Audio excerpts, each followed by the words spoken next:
start in music was very unexpected. I actually started studying psychology and anthropology at university, and in my first year at university, on my 20th birthday, I went down to the beach and I was thinking about the year ahead of me and the fact that I was hopefully going to be a psychologist one day.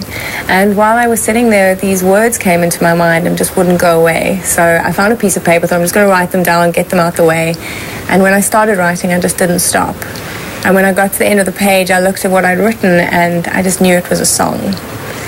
And they just kept coming right the way through my degree. And I eventually had to teach myself how to write music. I then went for singing lessons after 2 years of writing songs because it became very clear that I needed to sing these songs, even though it terrified me. And I always say to people, I didn't choose music, it chose me. Despite her love for music, after graduating, she moved away from it and instead worked as a casting director in the film industry, working in both South Africa and the UK. While she appeared fine to the rest of the world, not being able to live out her passion was slowly killing her inside. It took me 7 years from writing my first song to finally having the courage to record a demo and start getting out into the music industry and putting my music out there and seeing where it went.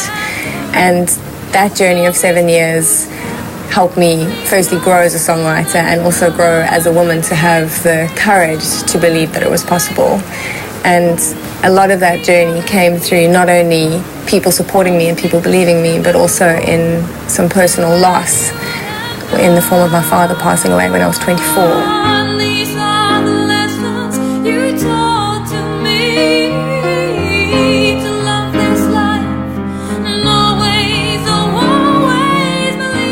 Which really caused me to stop and think about how short life is and how little time we have to do the things we want to do and how fragile it is and that the people we love can get taken away so quickly.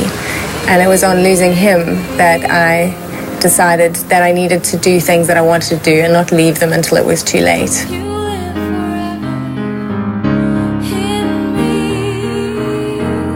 I found myself in such a painful place that I really needed to find a way to heal. And I had read a book by Paulo Coelho called The Pilgrimage about an incredible walk across Spain to Santiago de Compostela.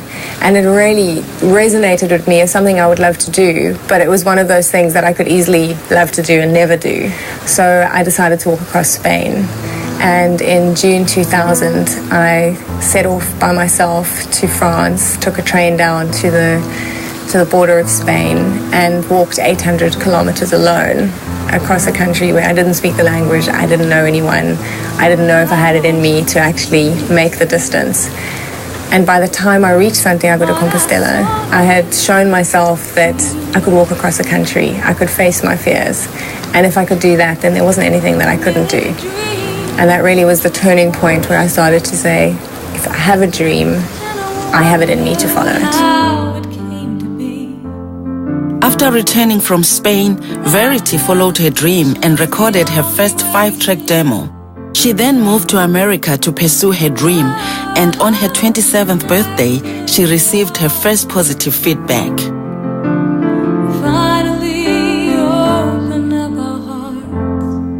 And that definitely was the starting point of going, right, I am Verity and I'm a singer and I'm a songwriter.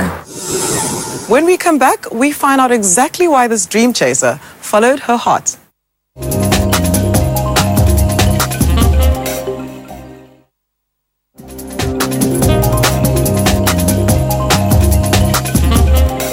Even though Verity studied towards a degree in psychology and anthropology, she was drawn like a moth to a flame to the art of music.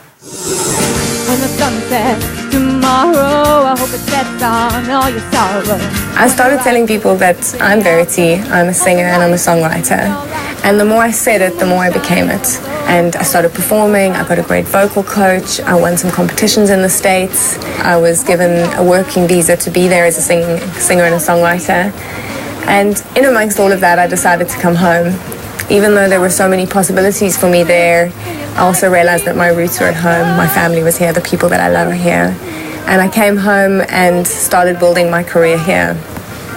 And I really discovered that dreams are all very well when we're just thinking about them, but when I actually stepped out my front door and started to make these dreams happen for myself, the journey was much harder than I'd anticipated. It took a lot more perseverance and courage than I'd imagined, because it was really easy to go, well, if I did that one day, it wouldn't be that difficult.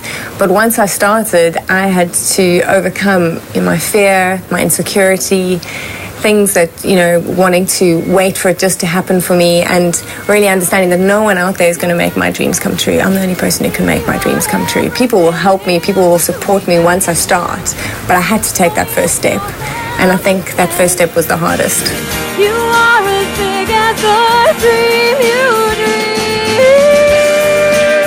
I think the biggest obstacle for me was maintaining belief in myself, because once I started, there was so much self-doubt that could creep in, like, who am I to dream this dream? Why should it happen for me?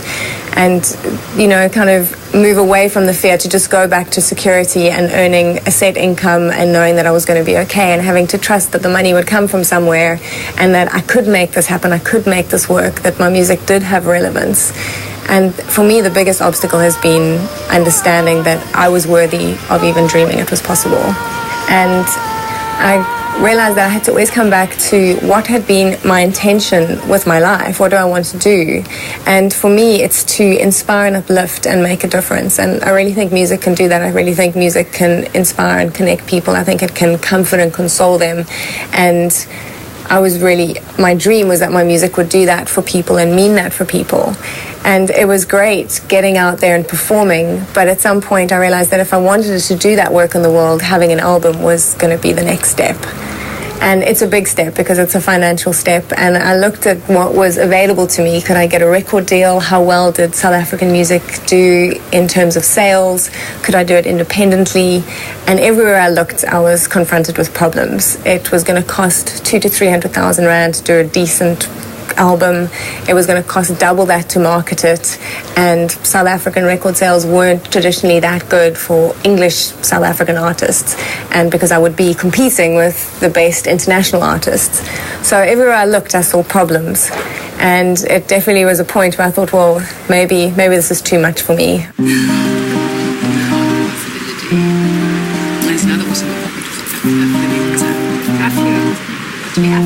My sister's been one of those people who's been with me and watched my journey and given me the support when I've needed it. And we sat down to look at how do I do an album without going into debt, without making some really bad financial decisions just to get an album out there. And it didn't look possible. But the more we started thinking about it and using creative thinking and looking at all the negatives, all the positives, the interesting possibilities, we started seeing that maybe it was possible. Because I thought, if the problem is not having money to record an album and then not knowing if I'd ever sell enough copies to make back the money I'd spent, then I could maybe turn that on its head and sell an album that I hadn't recorded. Yes, I intend to shine. Build a website, people could buy an album from anywhere in the world that wasn't there. They could have their name put on the website with what number they'd bought. They could vote for which songs I recorded, and we could actually do it together, that it wouldn't just be about me trying to live a dream, but I could actually invite people to be on the journey with me. And the idea really started growing on us. We're actually mapping it out on a napkin and seeing, going, wow, this could really work. And then we started going, well, if we're going to be thinking this differently, can we make it bigger? Can we take it further? Can we not also make a difference? With that, Verity decided she wanted to give other people the chance to live out their dreams. Therefore, she would make an equal donation of 5.3% to both aspiring artists and to an organization called Power, whose goal is to help empower women.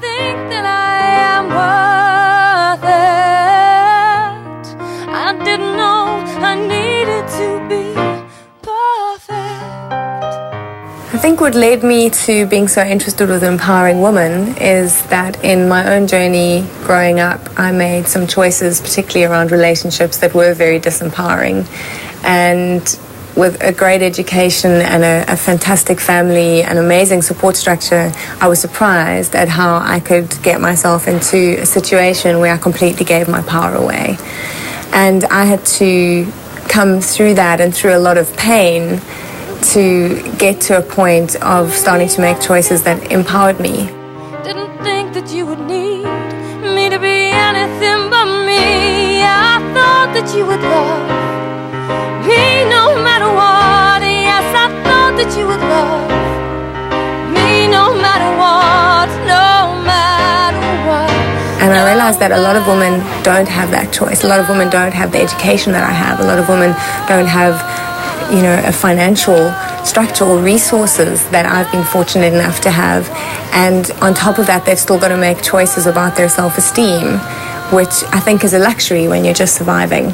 So I really made this about wanting to give a voice to women and to be a voice for women. And for myself, this has been about empowering myself. For a long time, I think I was waiting for someone to come and whisk me off and make my dreams come true for me. And at some point, I realized that person had to be me. And that's a message that I wanted to share with women in South Africa and around the world. And at the end of the day, Live Your Dreams is about all people. And I want that message to go to everyone.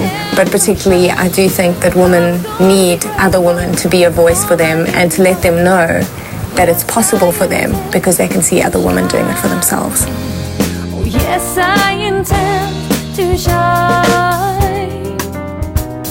And within a few weeks, an amazing friend of mine had done my website that we put together and they sponsored. I'd had posters done for me, and all of a sudden it was out there. And I remember sending out my first email that just went to family and friends. And the response was incredible. 50 albums were sold within the first half an hour. And I was really, really excited. And I think I believed it would all happen very, very quickly. And I've seen the project work, but it's taken longer than I thought. And all of a sudden I'm sitting at a point where nearly 1,700 people in 25 countries have bought an album that didn't exist. But they believe in the intention, they believe in the music, and they believe in what it can do and what the project was going to do, that it was going to make a difference. But it's been a huge lesson for me because I actually understood that if it had been just about me recording an album, I might have given up. But because I made it about making a difference and I actually aligned it with my passion for empowering other people and contributing to something greater than myself, that's been something that on the days when I'm not necessarily believing in myself, I could still believe in what I believe in, and that's kept me going. Okay. Okay, so is there any particular section you want to do? Should we just take it from the top? Should we just go from the top? Yeah.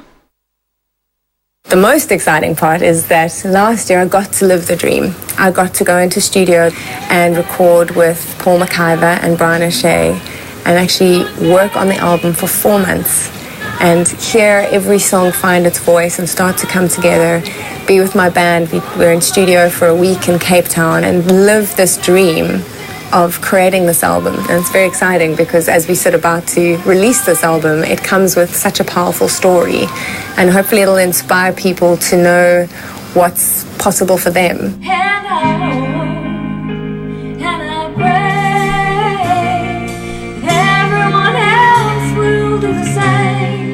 Life and its surprises were not done with Verity. Halfway through her journey, she was made an ambassador of education and given 300,000 rand in bursaries to hand out to 50 people who were willing to further their education but could not financially.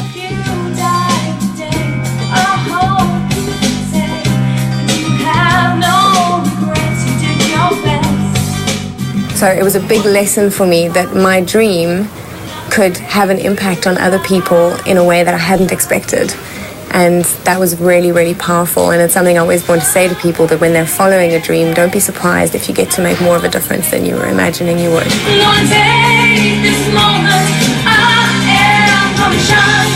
The one thing that I would never have anticipated was that it would actually get as much support as it has from around the world, and it's been written about all over the world. It's been featured at business innovation conferences in Europe.